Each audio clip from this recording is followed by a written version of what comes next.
Machado de Assis, turminha, é sim, sem sombra de dúvida, genial.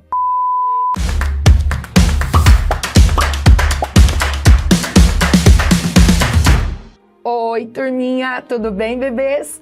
Aqui, Sassa Máximo, professora de obras literárias do Colégio, Curso e Sistema de Ensino Kelvin. E eu vim aqui falar sobre o Bruxo do Cosme Velho, mais conhecido como Machado de Assis, que entrou pro hype por conta desses videozinhos que você tá vendo aí agora. Courtney Henning. Essa Courtney Henning, que espertinha, hein? Ela começou a ler Machado de Assis e se encantou. Read around the world. I need to have a little chat with the people of Brazil. I'm not quite done with Brás Cubas. Got about 100 pages left. But I have 3 big problems with this book. Number 1, my edition, only 300 pages. I got 100 left. If I am really careful, this will last me through the weekend. And then what? What am I supposed to do with the rest of my life? Meu, e aí eu te pergunto, por que que o Machado é tão sensacional assim? O que fez que essa estadunidense influencer de literatura fosse gostar tanto do Machado, né?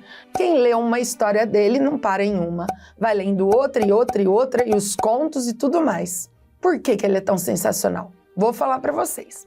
Olha só, um pouquinho sobre o Machado de Assis.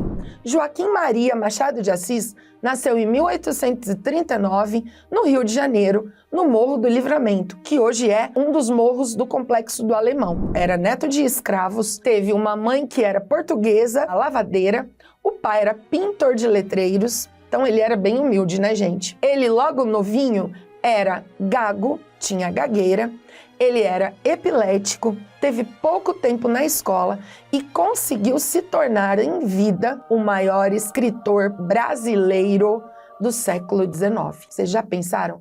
E se a gente parar para pensar que ele, em plena escravidão do Brasil, mesmo neto de escravos, era reverenciado nas ruas do Rio de Janeiro. Ele é fundador da Academia Brasileira de Letras e foi o primeiro presidente da tal academia. Machado de Assis, turminha, é sim, sem sombra de dúvida, genial. Turminha, ele escreve histórias que são muito mais do que só histórias, mas não é o que ele escreve, mas sim como ele escreve e como ele faz isso. Gente, ele criou histórias em que, antes de qualquer coisa, ele traz temas universais. O que são temas universais? Bom, ele vai falar sobre a condição humana, tá? De alguém que, independente do lugar, da época, pode acontecer. Por exemplo, se a gente parar para pensar, quem é um autor que, inclusive, Machado de Assis intertextualiza e que traz temas universais? Ora, Shakespeare, né, turminha? Shakespeare vai falar de amor. O amor do Romeu e Julieta, por exemplo, pode acontecer em qualquer lugar do mundo, em qualquer época do mundo, não é verdade? Otelo, ciúme, que tem muito a ver com uma das obras que a gente vai falar hoje. Também, quem tem ciúmes? Aqui, lá na África, no Japão, todo mundo tem ciúmes em algum momento da vida. Então, Machado de Assis trabalha temas universais. E, além disso, ele faz intertextualidade.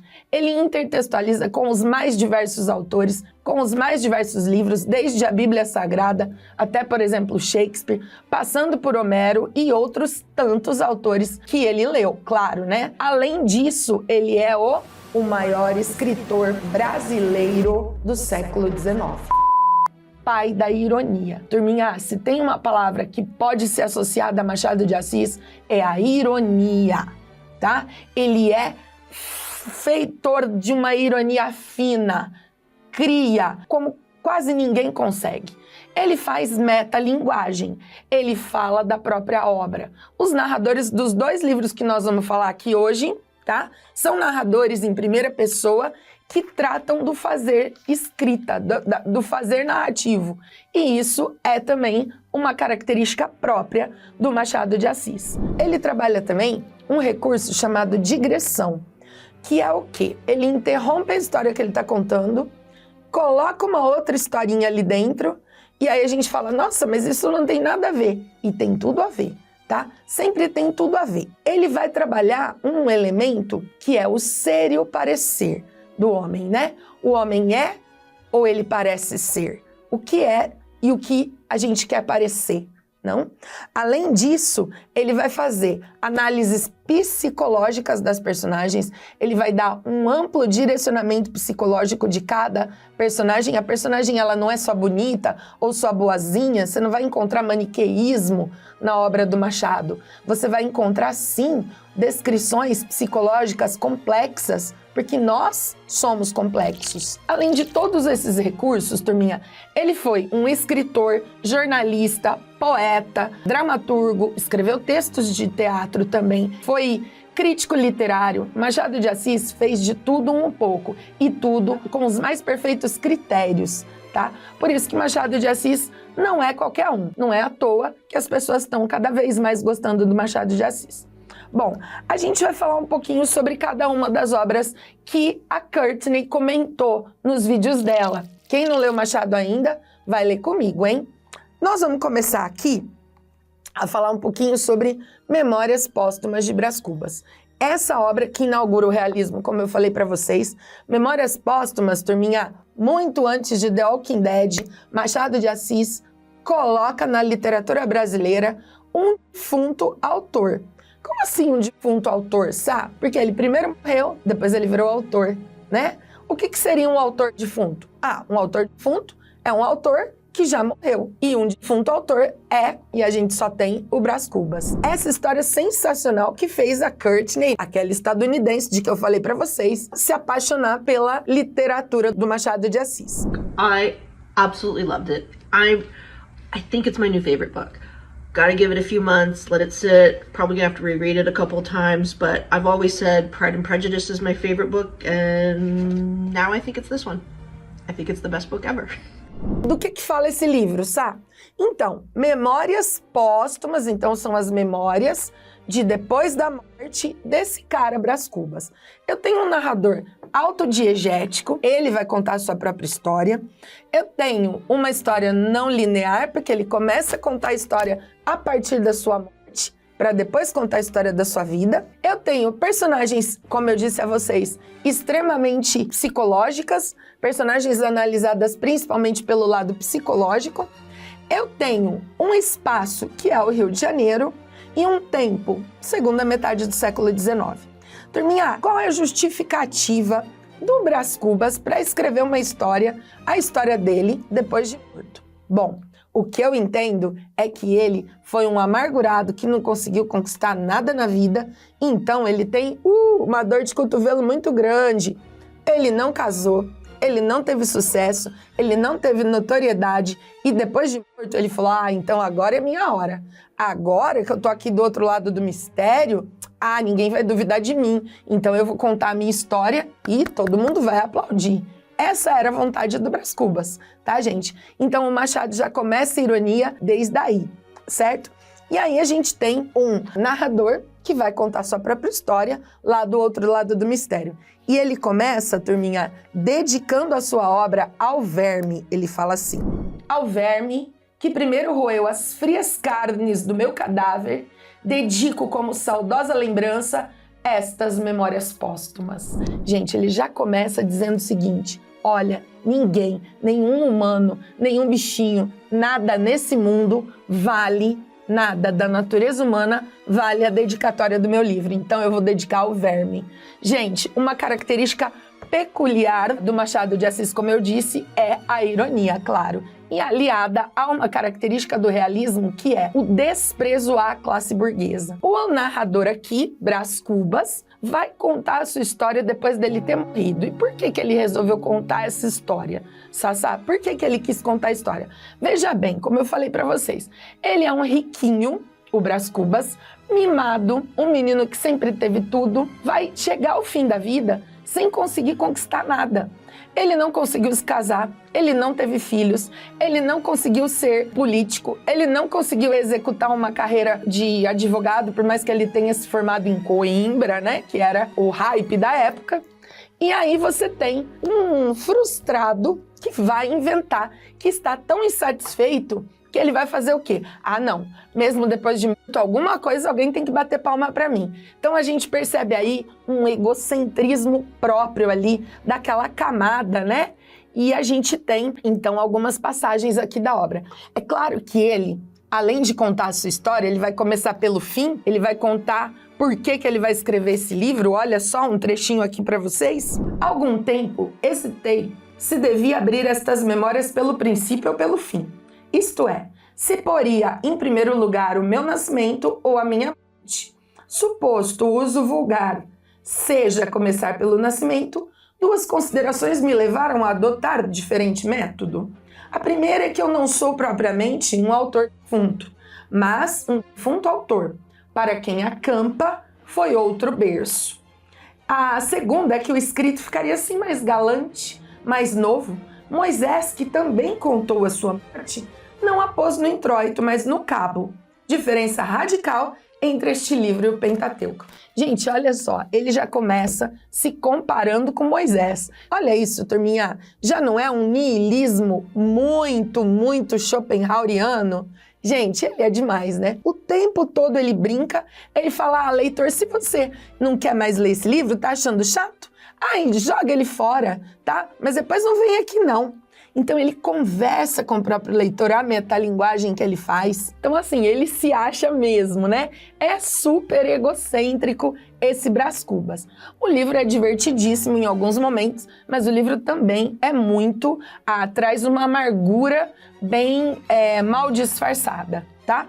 Porque, como eu disse a vocês, o Brás Cubas, ele não conseguiu realizar nada. Aí vai contar a vida dele, desde o começo, do pai, que era muito permissivo, da mãe, que não tinha muita voz ativa na vida dele. Depois, ele vai começar a contar, já na adolescência, os seus amores. E dentre os seus amores, ele vai ter Marcela. Quem que é Marcela? Marcela é uma prostituta espanhola por quem a Brás Cubas ficou encantado, tá? E Marcela, quem era Marcela? Olha só, Marcela amou-me durante 15 meses e 11 contos de réis, nada menos. Meu pai, logo que teve a aragem dos 11 contos, sobressaltou-se deveras. Achou que o caso excedia as raias de um capricho juvenil. Olha só, turminha, então ele diz: Marcela amou-me durante 15 meses e 11 contos de réis. Olha que coisa interessante. Ele faz a ligação entre o período em que ele gastou dinheiro com Marcela e que ela ficou com ele, né? Só mesmo o Machado para fazer esse tipo de ligação. Além da Marcela, ele teve outros amores. Ele teve Virgília, que foi a mulher da vida dele. Só que assim, ele coloca Virgília não também como alguém perfeita, maravilhosa. Olha só a descrição que ele faz de Virgília. Virgília: arma virum quicano, arma virum quicano, arma virum quicano. Maquinalmente tudo isto. Não obstante, havia certa lógica, certa dedução, por exemplo, foi o virunque que me fez chegar ao nome do próprio poeta. Por causa da primeira sílaba, ia escrever virunque e saiu-me Virgílio. Então continuei. Virgília? Mas então era a mesma senhora que alguns anos depois, a mesma, era justamente a senhora que em 1869 devia assistir aos meus últimos dias e que antes, muito antes, teve larga parte nas minhas mais íntimas sensações. Naqueles tempos contava apenas uns 15 ou 16 anos. Era talvez a mais atrevida criatura da nossa raça e com certeza a mais voluntariosa. Não digo que já lhe coubesse a primazia da beleza entre as mocinhas do tempo, porque isto não é romance em que o autor sobredoura a realidade e fecha os olhos às sardas e espinhas. Olha só, então ele diz que a Virgília não era perfeita, que ela tinha espinhas, que ela tinha sardas, e este livro aqui, ó, metalinguagem, não é um livro em que ele vai só falar coisas lindas, né? Então ele faz, inclusive aqui, ele pega o paradigma romântico e vai fazer o quê? E vai desmistificar. Ele vai tirar aquela coisa de idealizações e perfeição da mocinha e vai falar que não, que ela não era perfeita. Mas ele vai amar Virgília a seu modo, né? Não mais do que ele. Só que a Virgília não vai ficar com ele. A Virgília vai acabar escolhendo quem? O Lobo Neves, que é um personagem também que o Brás Cubas vai detestar, porque o lobo, na comparação dele, é a águia e ele é o pavão, ele gosta de se aparecer.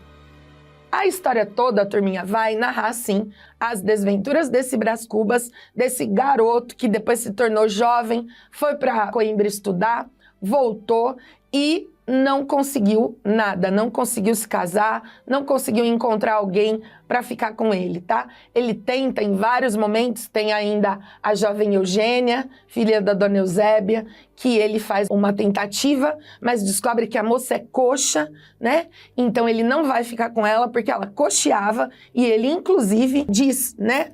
Por que coxa? Olha só que coisa horrorosa, né? Por que coxa se tão bela? E por que bela se coxa? E aí ele não vai ficar com ela, ele vai tentar ficar com a Virgília, não vai ficar, porque a Virgília vai acabar se casando com o Lobo Neves e vai ter um relacionamento extraconjugal com a Virgília. Mas não vão conseguir ter filhos. Ele depois vai tentar escrever em jornal, também não vai dar certo. Então tudo que ele tenta não dá certo.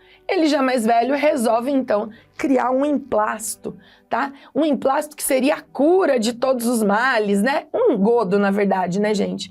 E quando ele sai à rua para criar esse emplasto, ele acaba tomando uma chuvinha e aí ele fica doente e acaba morrendo. O final da obra, turminha, é sensacional. É o capítulo Negativa das Negativas, em que ele chega a isto. Olha só, este último capítulo é todo de negativas. Não alcancei a celebridade do emplasto, não fui ministro, não fui califa, não conheci o casamento. Verdade é que, ao lado dessas faltas, coube-me a boa fortuna de não comprar o pão com o suor do meu rosto.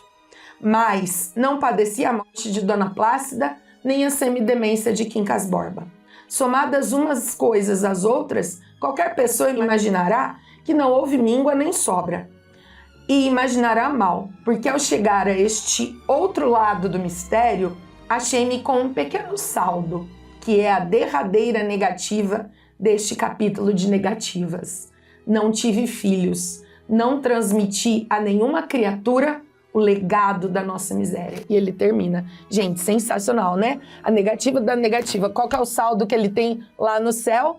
Ou lá do outro lado do mistério, que ele tem um saldinho positivo, ele não teve filhos. E para ele, isso que para nós seria uma coisa ruim, para ele ali é boa, porque ele não deixou o legado da miséria humana para ninguém. Esse é o Memórias Póstumas de Brás Cubas.